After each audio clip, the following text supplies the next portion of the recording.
You have found Behind the Lines for NFL Week 16, presented by BetMGM, part of the Lines Podcast Network. My name is Stephen Andress, managing editor at TheLines.com, joined each and every week on this show by the trading manager over at BetMGM, Christian Cipollini. In this episode, we will look at the biggest public wins, the biggest public losses from Week 15 in the NFL, and then we will look ahead to the early week lines and totals over at BetMGM for Week 16. We'll also share some behind-the-scenes insights from the book from Christian's team, and one more look at the NFL MVP market at the end of the show when we get to the big Christmas night showdown between the Baltimore Ravens and the San Francisco 49ers. First of all, Christian, how are you, sir? Tough one today. Coming off. Yeah, you're the Eagles fan, right? Yeah, so that's a tough one for me. But on the flip side, from the book's perspective, that was a perfect outcome was last night. I get the sense that some of these other road favorites throughout the year are typically good outcomes for you when they lose outright. Yeah, and especially on this one, we kind of needed this to turn the weekend around. And yeah, big Monday night primetime game going our way was much needed. Overall, public win or public loss in Week 15? Overall, technically it's going to be a public loss. From the book's side, it ends up being a winning week off of last week, but there was definitely some games where the public won. What were some of those? Let's start with the positive here for the public. Yeah, I mean, we were in a tough spot almost because all the big games didn't go our way on Sunday. So Kansas City was one, and then the Dolphins another, and then even into Monday night, Baltimore winning pretty easily over Jacksonville. Those were the three biggest ones on Sunday that we needed, and all three went the public's way. Fair enough. How about the flip side here? You mentioned the Eagles. What were some of the other big public losses from Week 15? Yeah, there wasn't too many. The Eagles was obviously a very big one. We were really, really lopsided on taking Eagles money there. But the Panthers winning outright was a nice one for us. And then on the flip side too, the Bears ended up being a decent result too. Fair enough. There wasn't too many. The Saints upsetting the Giants was another one. We actually ended up having a decent amount of Giants money. So that was man, Tommy DeVito fever over there. Yeah. The public was eating that up this week. Also, the Saints really, I guess, hadn't looked too good, and whatever it was, Tommy DeVito fever, I guess. A nice reminder for the Giants fans that he's still a third-string quarterback playing in the NFL, so keep that in mind. The other question I wanted to ask you was with that Monday night game with the Eagles. I mean, the 90 minutes before the game, when you're looking at the spread, was kind of wild because you have Geno Smith warming up, and then he's not on the inactives, and then it turns out it is still going to be Drew Lock. So, like when you're at your highest limits at that point, close to kickoff. So, how much of the number batting around between 3 and 4.5, and coming back the other way, how much of that was you guys just reacting to the bets that you were taking, and how much of it was you guys adjusting based on the latest news of the quarterback situation? Yeah, that last night was a really unique situation and pretty rare for that to happen, where we were 30, 40 minutes, even 20 minutes before game time, still really not sure who the starting quarterback was. I mean, for us at that point, we were pretty much weighting both quarterbacks pretty similar. Geno being pretty banged up to the point that he's that questionable where you're really not sure he's playing versus like a full healthy Drew Lock just kind of kept it pretty similar at that point. You knew you're also getting a sick Jalen Hurts playing, so trying to just use all the information we could at that point. But yeah, this one was unique. If it was like a really, really big drop-off from starter to QB, it would have been a lot harder to try to figure out what we were going to do at that point. But made it a little easier that they were kind of closely rated. And as it turned out, it didn't matter whatsoever because all Eagles bets lost last night. So there you go. Yeah. In the end, it didn't even matter with all that drama. But I at least wanted to get your perspective on it because I agree. It was one of the more unique pregame quarterbacks situations we've seen. We haven't really seen teams go with that level of gamesmanship with keeping a quarterback active that was never going to play. So a very interesting situation that Pete Carroll presented to the betting market on Monday Night Football. Let's look ahead now to Week 16 in the NFL. And the early week spreads and totals over at BetMGM. We have 4 games of football again this week with some Saturday games, but we'll start with Thursday night football here, Christian. Yeah, Thursday night we get Saints at the Rams. Right now the Rams are 4-point home favorites with a 44.5-point total. My first reaction to this one was that's a lot of points for the Rams. And to me, it indicates quite the upgrade in their rating overall in the betting market for the Rams to be this big of a favorite at this point. That doesn't mean I'm running to the window to bet the Saints, though, because this team is just confounding to me. One week they're killing bad teams, and the other they, can't find their way into the end zone with the red zone, and Derek Carr is getting murdered and hit every which way and dumping it off to Alvin Kamara. So I don't know what team you're going to get week in and week out with the New Orleans Saints. So just numerically, it looks like a lot of points for the Rams, but I still need to look into this a little more. I would say it's never the Rams for me at 4, but I'm considering the 4 on the Saints. And I do want to look a little further into the total here. Perfect conditions, dome environment. Over under only in the mid 40s here. And a Saints defense that has kind of showed that depending on the level of offense they're playing, may not be as good of a defense as we all thought. So haven't made a decision yet, but that's kind of where my head's at here early in the week on Thursday Night Football. 2 Saturday games, Christian, on the eve of Christmas Eve. Yep. Yeah, we got Bengals at the Steelers. Bengals are 2.5 road favorites and a 38-point total. And then Bills Chargers, where Bills are 11.5-point road favorites with a 42.5-point total.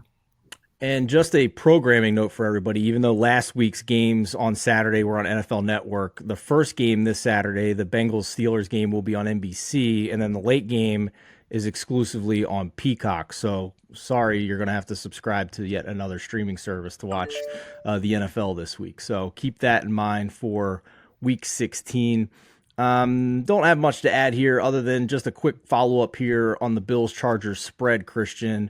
This has come back down a little bit, right? You have actually gotten some Chargers interest from Sunday night and Monday on this one, I believe. Yeah, a little bit surprising. Yeah, this was at 13, so a little bit shocked to see that come down. I'm not really sure where that's coming from, but yeah, we've taken a little action to send us that way. I mean, sometimes you get that, right, when the spread's as big as that in an NFL game. Bills are still in desperation mode. They have to win, but it doesn't necessarily mean they're going to win by 2 touchdowns. I don't know what you're going to get from the Chargers with their coach fired and an interim coach. I literally had to Google and figure out who he was. Never heard of him, despite how much I cover the NFL and follow it. Don't know if Keenan Allen's playing. Saw enough of Easton Stick to know that he's not very good. I don't know what you want me to tell you about this one to all the folks out there looking for a bet for Bills and Chargers. So, maybe if it gets down to 11.5, I might consider an unorthodox teaser to get the Bills down to 5.5. We'll see. We'll see if we get to that point. I don't know. But yeah, that's about the extent I can go there. Let's move forward here to Sunday, Christmas Eve, Christian, and a pretty decent slate of games here, starting with the 1:00 window. Yeah, Colts Falcons. Colts are 2-point road favorites with a 44-point total. Seahawks Titans. Seahawks are 2.5-point road favorites with a 42.5-point total. Lions Vikings. Lions are 3-point road favorites with a 47-point total. Commanders Jets. Jets are 3-point home favorites with a 38-point total. Packers Panthers. Packers are 4.5-point road favorites with a 36.5-point total. And last of the 1:00, Browns Texans, where Texans are 2.5-point home favorites with a 42-point total. Let's start with that Texans game. And often we talk about when you're making a spread early in the week, when you have some uncertainty with the quarterback situation. CJ Stroud was out last week with a concussion for the Texans. Typically, we don't see as many concussions this year, keeping guys out for multiple weeks, especially if they are not a guy who's had multiple concussions in a short amount of time, which is not the case with CJ Stroud. So is this spread still hovering somewhere in the middle, or are we pretty much at the CJ Stroud number in your opinion? A little bit in the middle, but we're pretty close to the number. I think with CJ, it's not going to go more than 3.5, so it's only going to be a 1 point move. In my guess, if we do get Stroud, so I think it's mostly assuming that he's going to play, but there's still a little wiggle room that it can move. That's what I thought when I looked at it. I'm glad that you confirmed that. I just my subjective personal opinion here, just with the way the markets have moved this season, it still wouldn't surprise me once the Stroud news is official that this moves again off some Texans interest and we get the 3 here. It's surprising to me that sometimes people in the market seems to wait till the official news to do it. And then you're getting the worst of the number at that point, especially now when a half-point move gets you to the key number of 3. So yeah. I'm thinking long and hard about just taking the Texans here at -2.5 based on what I think is going to be some decent closing line value here to that key number. The other thing I'll mention too in this game, I have bet the over. Christian, you said it's 42.5. Is that where we're at here? 42.5, yeah. Yeah, so under that kind of keyish number of 43 for over-unders, and 2 reasons for that. One, we're in a dome. Actually, 3 reasons. 1, we're in a dome. 2, the Browns with Joe Flacco at quarterback have become extremely pass-heavy. Stefanski has shown a lot of trust in him. And the Browns defense has not traveled well. It seems that their splits home versus away have been pretty stark. So if Stroud's in this game, I think we get 2 teams that are, really needing a win to kind of secure some playoff position here to stay alive if you're the Texans. And you're going to get kind of their best effort from both of these teams. So I think both defenses could potentially be scored on here. So I like the over in that one as well. You mentioned the Lions-Vikings game. I did take Lions -3 here.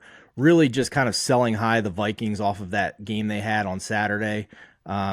They were pretty fortunate, in my opinion, to even get to overtime. I know that Mullins had probably the worst interception that you will ever see, but some of the throws he had were like millimeters away from being deflected or intercepted as well and wound up going for long touchdowns instead. I don't think that's very repeatable. You get golf on the road here, but it's in a dome environment.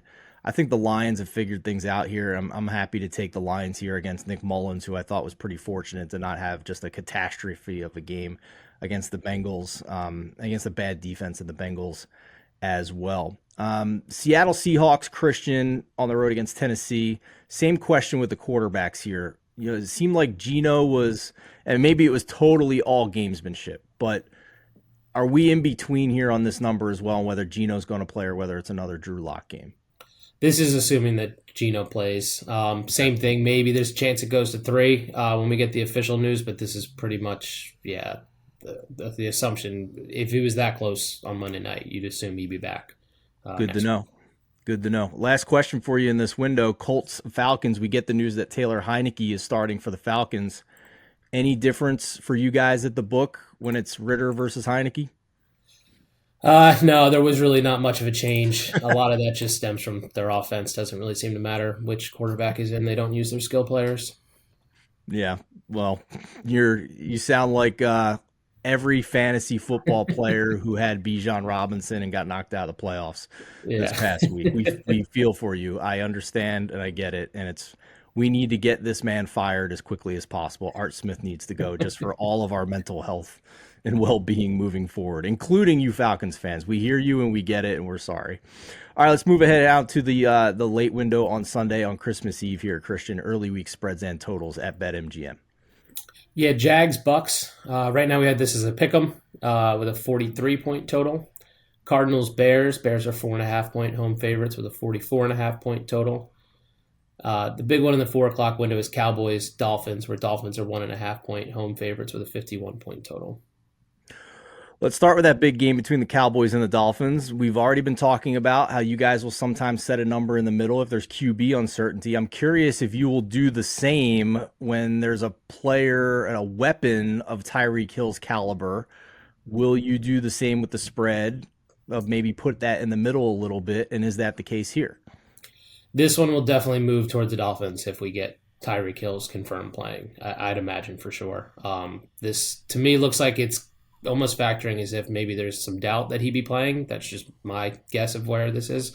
But yeah, Tyreek Hill's a little bit of a different animal this year where he's almost getting quarterback heavy play when he's out. Line difference, I mean, when he's out. Yeah, and this is just my opinion. When that line movement comes, I will probably be betting on Dallas in this game because any more line movement here, if you take away, like for me, I only give a point and a half or two on home field. Other people will disagree with that. Some books and odds makers will disagree with that. But that to me, based on what I give home field, would imply the Dolphins are the same, if not a little bit better than the Dallas Cowboys. And despite looking terrible against Buffalo last week, I'm not ready to conclude that about the Miami Dolphins. They need to show that they can beat one of the better teams in the NFL, and they have not done that. Meanwhile, Dallas already beat the Eagles, should have beaten them twice. So they at least have that in their column. I think this is a potential bounce back spot for the Cowboys. Matchup wise, the Dolphins have some offensive line concerns. They went into that game last week against the Jets having 4 of their 5 offensive linemen banged up and on the injury report. Didn't matter because they're playing the Jets, but it potentially will matter here against Micah Parsons and that Dallas pass rush. So I will be interested in the Cowboys here, but I have not bet it yet, and I'm waiting for the best of the number because of exactly what Christian just said. I think we probably get Tyreek Hill back for this one, and then we get some Dolphins money to move this line towards Miami. One more QB question for you, Christian. The Jacksonville Jaguars game against the Tampa Bay Buccaneers.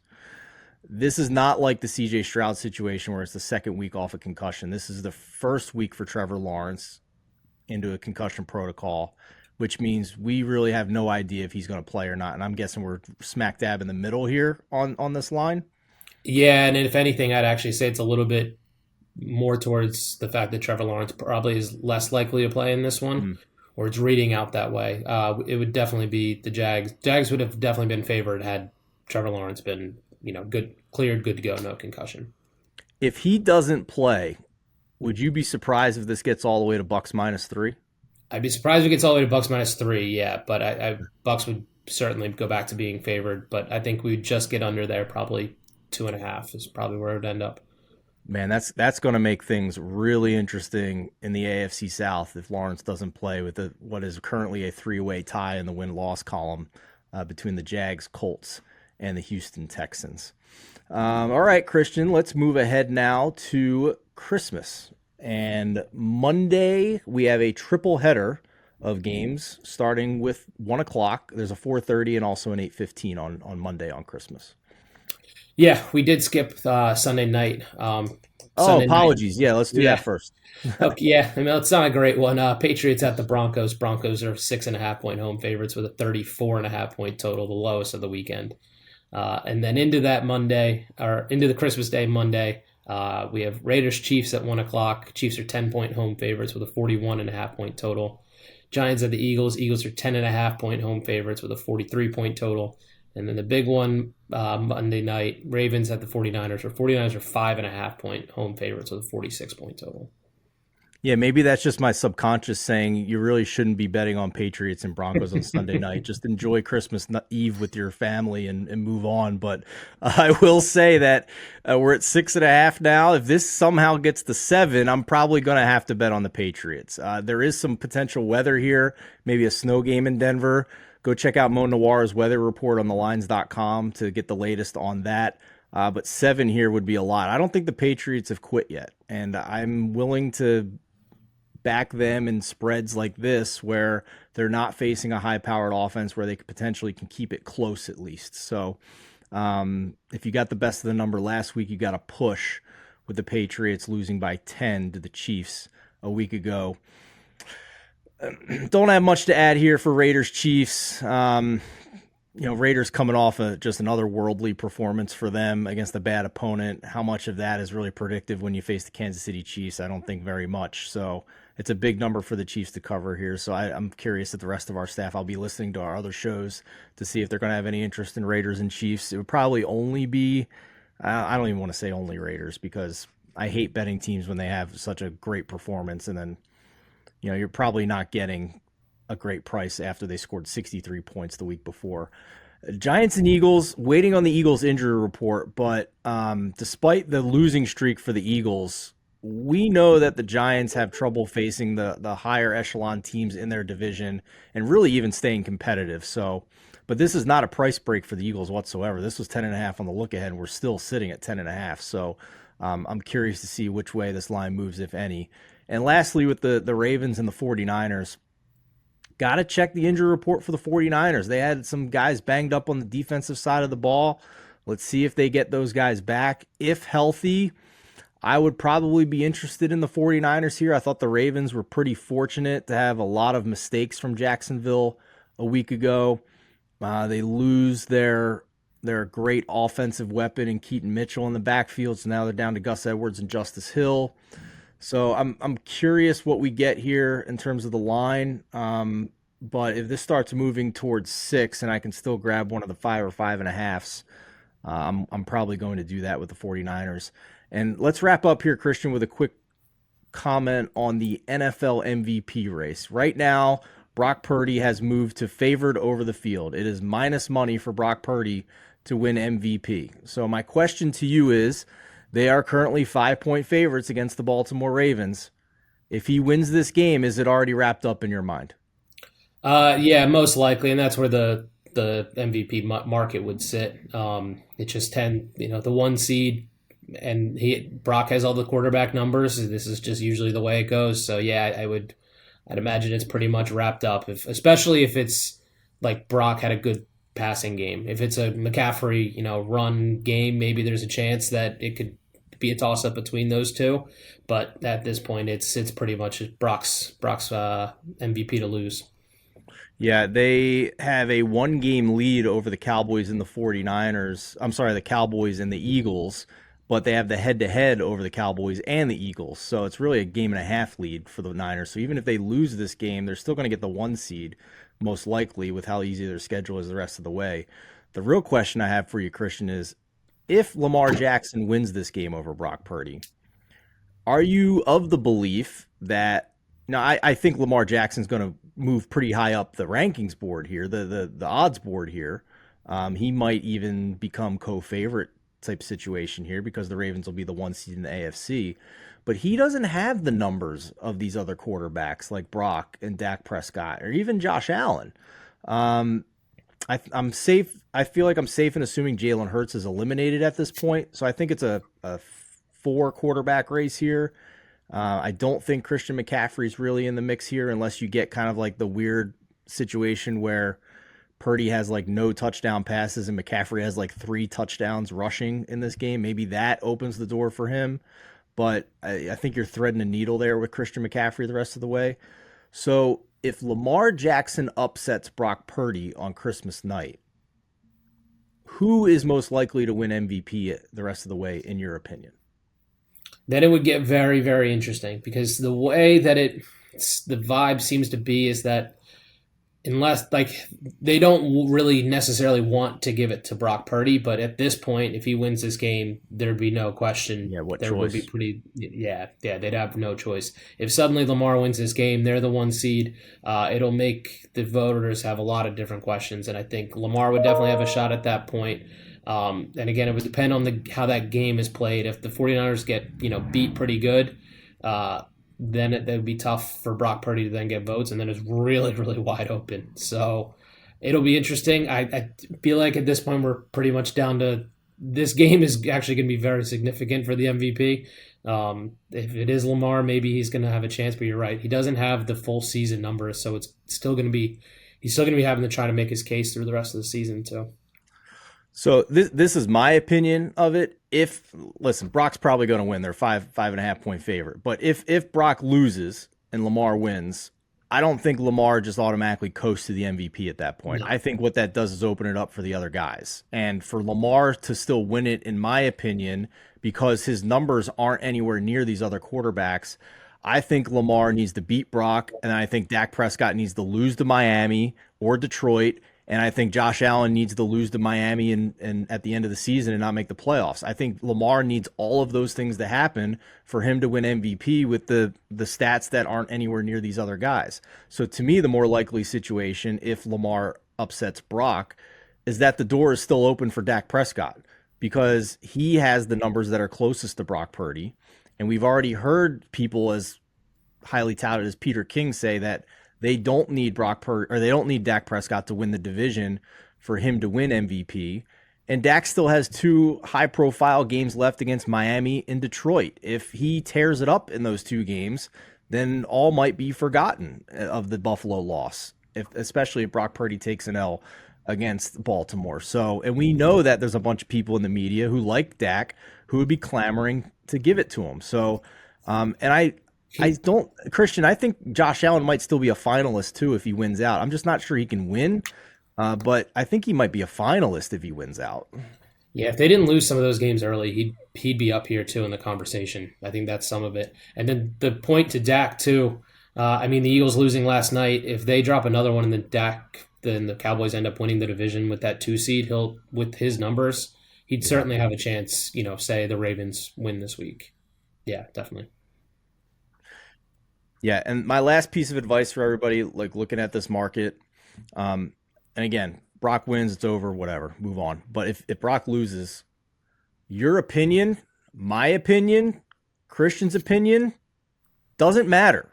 Like we are at the near the finish line here with an award, and when you're betting awards, your opinions don't matter. What matters is what other people who have votes and influence in the NFL, that's what you should be listening to. So if you're hearing a lot of talk on the airwaves about a certain guy more than the others, then you should be paying attention to that at that point, because this is as subjective as it gets. Like there are people who have votes for these awards who aren't anywhere near as in depth with it on a week to week basis as we are, or as you are, the audience. So keep that in mind. Like you have to understand the electorate that's involved here that actually makes the choices for these awards. And we're at the point now where your opinion of whether a player should win or not doesn't matter. What matters is what you're hearing in the market from people in the media, whether they're writers, whether they're TV personalities, etc. That's what you should be listening to most at this point. But Brock Purdy's probably going to win.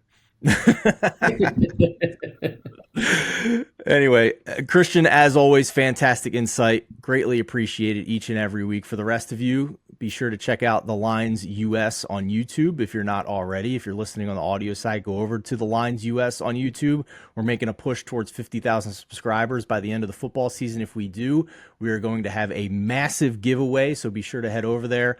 And if you're on the audio side, a 5-star review, we really appreciate that as well, just as a nice gesture for all the content we're putting out for you guys each and every day here on the podcast feed. This has been Behind the Lines, presented by BetMGM. For Christian Cipollini, I'm Stephen Andress. Best of luck with your bets in week number 16.